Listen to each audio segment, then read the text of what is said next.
Rusija će odgovoriti na provokaciju ukrajinske vojske na svojoj teritoriji novim raketnim napadima na objekte u Kijevu, izjavio je portparol Ministarstva odbrane Rusije general-major Igor Konashenkov.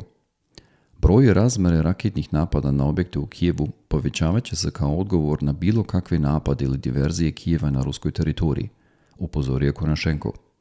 Kako istakao, noćas visoko preciznim raketama dugog dometa morskog baziranja Kalibar izveden napad na vojni objekat na periferiji Kijeva.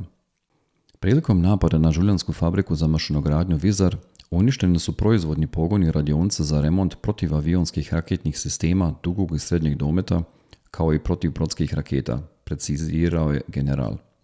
Također je saopštio da su ruska sredstva PFO odbrane oborila ukrajinski helikopter Mi-8, koji je u četvrtak prema ruskim izvorima izveo napad na mjesto Klimovo u Brjanskoj oblasti na teritoriji Rusije.